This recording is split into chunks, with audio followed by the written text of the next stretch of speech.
Antes de mergulhar nesta história incrível, considere se inscrever no canal e ativar o sininho.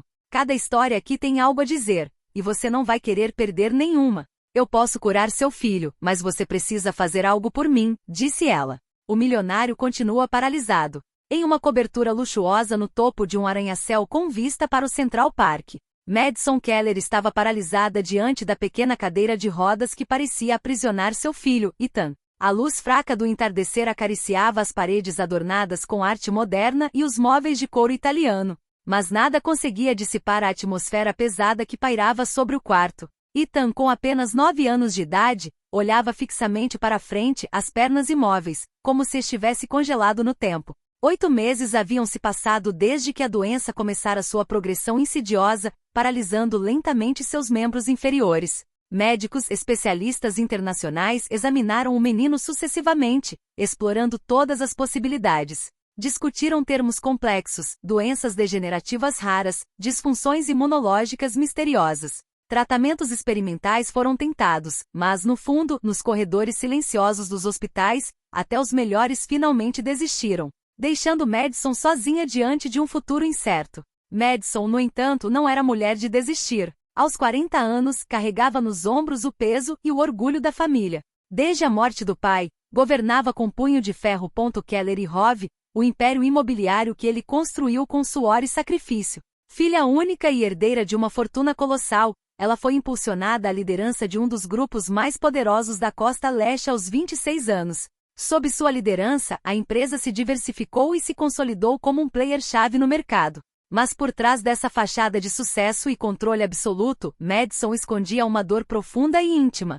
Sua agenda, repleta de reuniões com banqueiros, políticos e filantropos, de repente parecia insignificante em comparação com a imobilidade do filho. Apesar de sua imensa riqueza, ela não conseguia comprar o que mais desejava, a saúde e a alegria do filho que carregara por 9 meses. Em reuniões sociais e galas beneficentes, ela presidia com graça e elegância, seu sorriso era uma máscara cuidadosamente elaborada. Mas assim que as luzes se apagavam, assim que ela fechava a porta de sua cobertura, a máscara caía. Ela se sentava na grande poltrona de veludo de seu escritório, cercada por livros raros e fotos de família, e o silêncio pesado a envolvia. Ela achou aquele silêncio ainda mais cruel do que as palavras de um médico. Olhou para as perninhas de Ethan, imóveis e frágeis, como galhos quebrados de uma árvore deixada para congelar. O riso que ela tanto amava, aquele som claro e cristalino que outrora enchia a casa, havia desaparecido levado pela doença. E todas as noites, naquela solidão dourada, Madison derramava lágrimas que julgava secretas, lágrimas de raiva, de impotência e de amor absoluto. Essa mulher poderosa, essa herdeira que parecia controlar tudo, foi reduzida à condição de uma mãe desesperada. Uma mãe que, apesar de todos os seus recursos, não podia fazer nada além de observar, esperar e chorar. Numa quinta-feira de janeiro, o vento fustigava nossas bochechas e a neve caía em grandes flocos sobre o Brooklyn como um manto silencioso. Os transeuntes passavam apressados, ombros curvados, ansiosos para escapar do frio glacial. Mas uma figura solitária, ereta e resoluta, atravessava a rua deserta. Madison Keller. Suas botas de couro preto estalavam no pavimento congelado, contrastando com sua longa e imaculada capa de cachemir, já manchada de flocos de neve. Ela não saberia dizer por que seus passos a levaram até ali. A Igreja São José é um antigo prédio de pedra enegrecida, meio desmoronado à sombra de prédios modernos.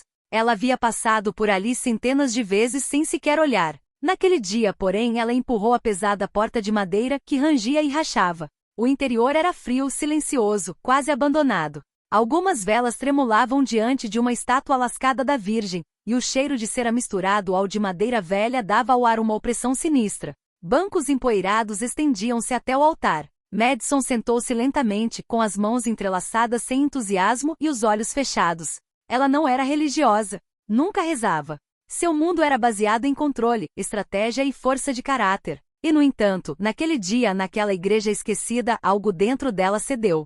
Ela baixou a cabeça, com a respiração presa na garganta.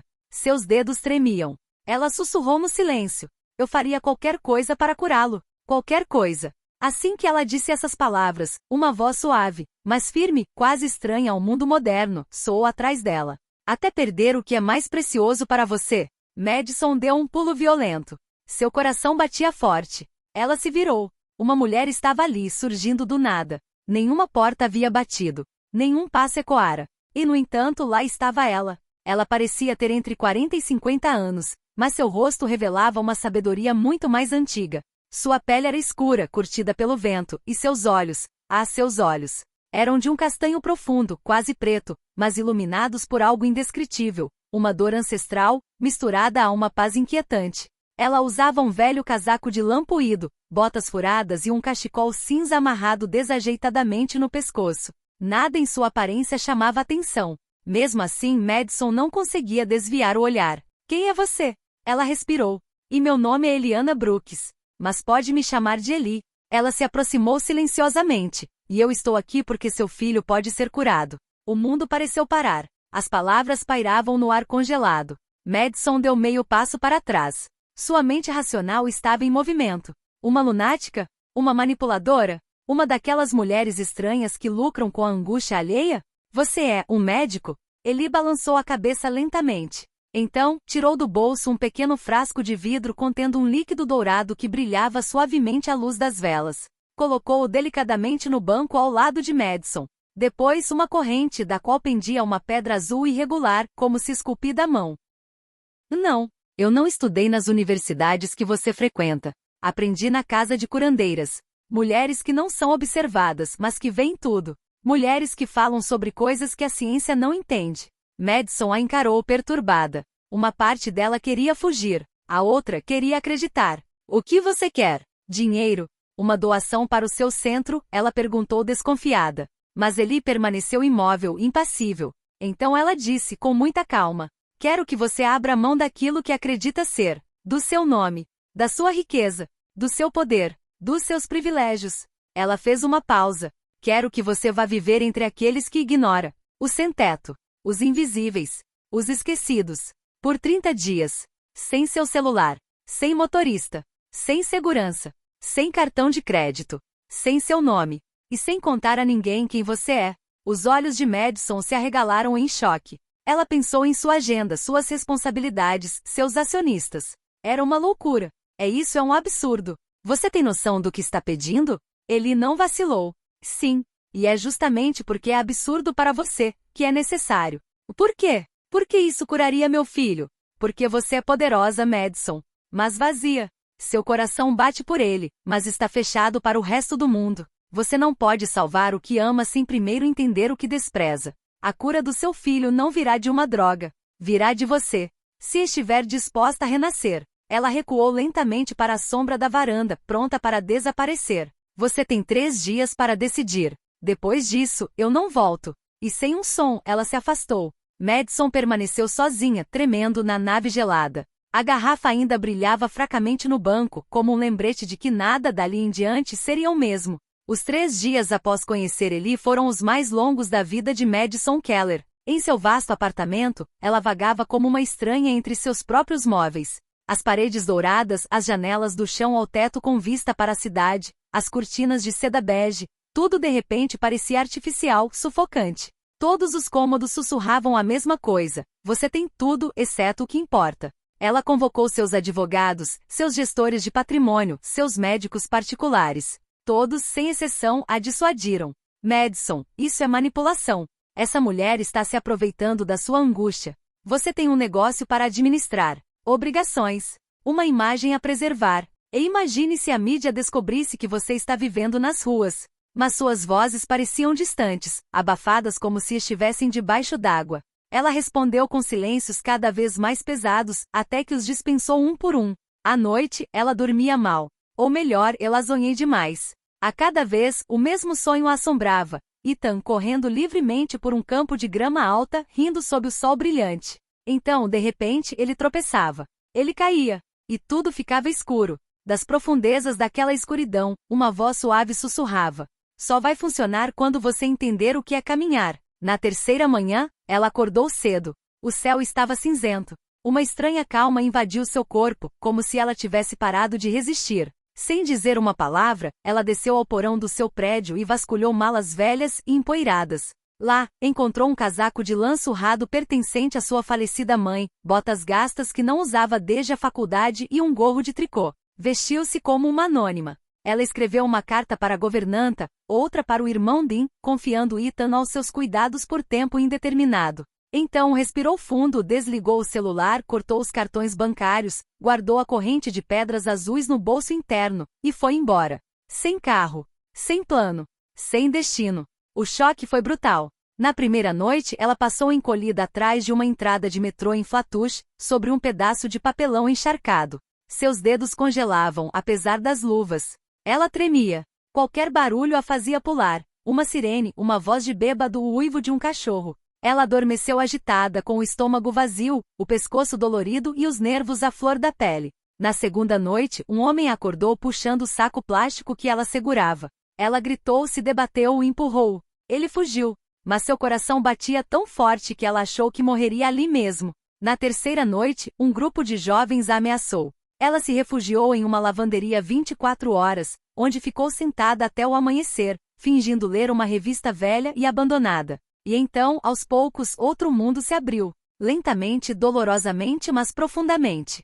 Ela conheceu Marjorie, uma mulher de 60 anos com uma risada estridente, que o ensinou a se posicionar para dormir sem chamar atenção. Como amarrar sacos plásticos em volta dos sapatos para evitar a umidade e como fingir rezar quando a polícia passasse. Este mundo, minha filha, não perdoa fraquezas, nem riquezas disfarçadas. Portanto, olhe ao seu redor, não para cima. Houve também Carlos, um ex-fuzileiro naval com um olhar vazio. Ele quase nunca falava. Mas todas as manhãs, ele colocava metade de um sanduíche na parede perto de Madison. Sem uma palavra. Sem um olhar. Apenas um gesto. E então Jardim, um adolescente negro de 17 anos, rejeitado pelos pais após se assumir. Ele tocava violino em frente a uma loja de conveniência por algumas moedas. Seu arco às vezes tremia, mas sua música tinha algo de milagroso. Fazia os transeuntes chorarem sem que soubessem por quê. Você sabe jogar? Ele perguntou a ele um dia. Madison balançou a cabeça. Então ouça. Você não precisa de dinheiro para entender a dor. Você só precisa ficar ali. E não desviar o olhar. Madison aprendeu a esperar na fila por uma tigela de sopa, a sorrir para evitar problemas, a ler os gestos das outras pessoas como linguagens secretas. Ela lavava janelas em uma lavanderia por algumas moedas. Colecionava garrafas para ganhar 50 centavos. Passava horas ouvindo histórias de pessoas que nunca tinha visto. Um pai que perdeu a filha em um incêndio. Um ex-professor que dormiu em um carro. Um migrante mexicano que escreveu poemas em um caderno úmido. E ela, Madison Keller, outrora rainha dos arranha-céus, passava as noites de joelhos, recolhendo as migalhas do mundo que ajudara a esquecer. Todas as noites, quando encontrava um canto para se deitar, ela tirava um pedaço de papelão gasto do bolso do casaco e escrevia, com uma caneta velha e meio vazia. Hoje senti a dor de outro. Hoje deixei de ser cego. Hoje compartilhei um cobertor. Hoje ouvi um homem chorando no silêncio. Hoje eu existia de forma diferente. E era verdade.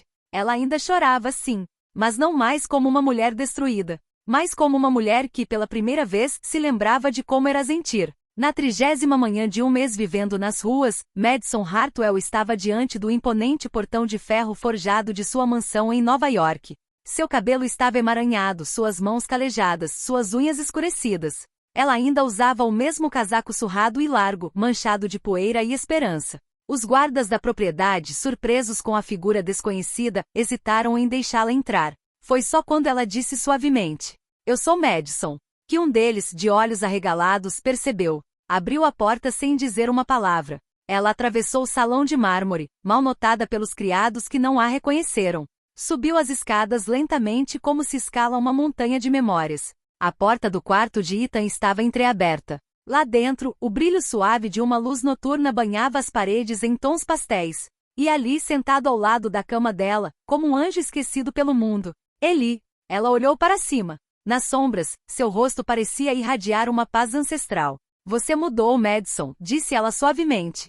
E agora seu coração pode receber a luz. Madison ficou parada. Ela não entendia tudo, mas ela cheirava a ela, sentiu uma verdade ardente dentro de si. Ela não era mais a mesma.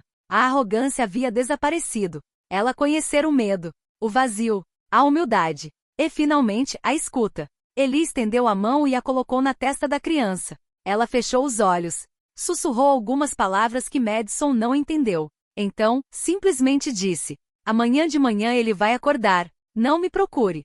Meu papel acabou. Ela se levantou e caminhou em direção à porta. Antes de cruzar a soleira, virou-se e tirou do bolso o pequeno frasco de óleo e a pedra azul. Guarde-os.